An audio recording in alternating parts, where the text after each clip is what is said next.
everybody, and I hope you're having a great start to your week, as it is only the second day, but it is the week of the stars as the PGA Tour heads to Los Angeles for the Genesis Invitational. And while it is a invitational, that means there's only 120 players in the field, the smallest field we've had since the Tournament of Champions, but also, at that same token, the strongest field we've had. So thank you for coming by another one of my short form videos here on the Awesemo YouTube channel.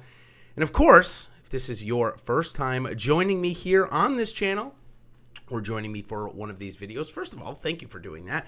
And second of all, make sure you like and subscribe, because I come out with videos all week. This one, my top 5 bets, which starts off my top 5 series where I do my top 5 bets, my top 5 values, fades, and, of course, sleepers for the week. So make sure you like and subscribe so you know when they come live. So let's jump right into the course and player preview here. As I mentioned, this week's tournament is the Genesis Invitational. We've got 120 players competing here this week at Riviera Country Club, a par 71 measuring just about 7,400 yards.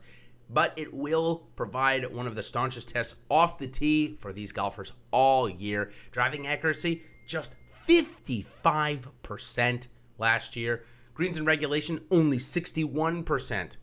Gets a little easier when you get on and around the green. Both scrambling and putting were in the top 20 easiest last year. So greens a little bit easier, but certainly getting to the greens, not so much. We're playing on POA out here in Los Angeles at Riviera Country Club. A little Zoysia on the rough there in the fairways, but mostly POA on the greens, which is the most important part. The hardest hole is easily. That's the word I'm looking for here early on this Monday morning. Easily the 12th hole. Comes actually after 2 of the easiest holes on the course, 10 and 11 though, so a good stretch. You get 2 easy holes, then the hardest hole on the course. So keep an eye on that. Of course, the easiest hole though is the famed first hole, a short par 5 that yielded 29 eagles last year. In terms of DFS score, what we can expect, only about 115 points were scored by the winner. I think it was 115.5 by Adam Scott last year. So rather low scoring event.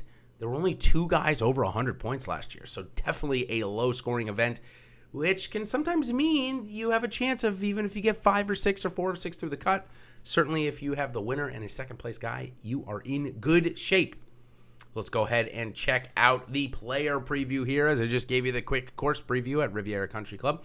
Player preview, 120 players in the field. I think it's probably the 3rd time I've mentioned that. I apologize. Players ranked in the top 10, though. We've got 8 of the top 10 here.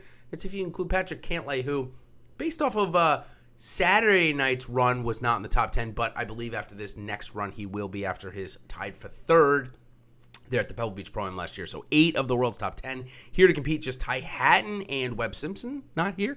29 of the top 50 in the world are here. So just really going to show that strength of field here this week. Sponsors invites, though. There are still a couple of them. Even though it is an invitational, I guess the invitational, they are allowed to invite a couple of sponsors. So let's go ahead and take a look at those. The first one we want to talk about, of course, the Charles Sifford exemption, one of the coolest exemptions out on the PGA Tour, named after the first African-American PGA Tour golfer who won this tournament way back in I think it was the 30s, 40s, 50s, probably the 50s, I think, if I'm reading my notes correctly. Sorry, I lost my place there for a second. And that exemption, the Charles Sifford, is going to Willie Mack III. This year, a 27-year-old, so he will be teeing it up this week at Riviera Country Club. Also joining him on the sponsor exemption side is Andy Ogletree. This guy's got to get it together. He was at -1 last week, later on in the day, looking like he could make the cut, but proceeded to go bogey, double, bogey, bogey. So that sent him flying down the board, and obviously another missed cut for Andy Ogletree. He's got to get it going. Only got a couple sponsor exemptions left. He's got to make some amount of points so we can at least get into the Korn Ferry Tour finals next year. So certainly a big couple of starts coming up for a very heralded amateur who's now, of course, a professional golfer in Andy Ogletree. Also making a start, kind of similarly to Andy Ogletree in that regard, is John Augenstein. John Augenstein, we saw both of them compete at the Masters, and Augenstein has, again, like Ogletree, struggled except for the Masters. They both made the cut there, but outside of that, they've both struggled to find the weekend. Ogletree has done it once. Augenstein hasn't done it at all. So 2 very big starts for these guys in their career. So we'll see them play here this week and try to get it going. Ty Strafacci is also here, it looks like. He is beat Ogletree, I believe, in the U.S. Amateur Championship this year. Okay, last couple of guys. Padraig Harrington missed the cut last week. He's getting a start here this week. Camilo Villegas is back, as well as Will Zalatoris, who still needs sponsors exemptions to get into some of these events, even though he's right around the top 50 in the world. And the last one is Taehoon Kim, a 35-year-old from South Korea. Must have won something or must know somebody because he is in the field here this week. Okay, so that covers the sponsors invites, the kind of, random golfers that you could expect to see in this field. Now we're going to go to the salary guesses, which, I'm going to be honest, I wrote down certain prices at first, but after the odds came out and Dustin Johnson was 5.5 to 1 to win, that's double what, say, Jon Rahm, Rory McIlroy, and the rest are. So, interesting there. I think they priced Dustin Johnson based on that at $11,800, even with how strong this field is.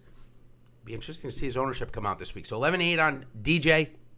Got Rahm coming in next at 11.2. Got Rory coming in next at 11,000 flat. Xander coming in just behind Rory at 10.9. Justin Thomas, little bit of ways down past Xander. He's missed the cut here a couple of times, so I got him at 10.6. And Bryson DeChambeau, making his first appearance since the Tournament of Champions. It has been a while on the PGA Tour, I should say. He'll come in at 10.4, and last week's winner, Daniel Berger, 10,000. So that gives us, 1, 2, 3, 4, 5, 6, 7 names over 10,000? I don't know about that. That seems a little aggressive by me there, especially in a 120-man field. But it certainly seems, based on the odds, that that's what it should break out as. We'll see what DraftKings ends up pricing it. So, again, thank you all for coming by my course and player preview for the Genesis Invitational. Of course, check out my top 5 videos, starting next with my top 5 bets. That should be live for you now when you're watching this. So thank you all for joining my PGA DFS course and player preview for the Genesis Invitational, and we will see you on the other side. Cheers.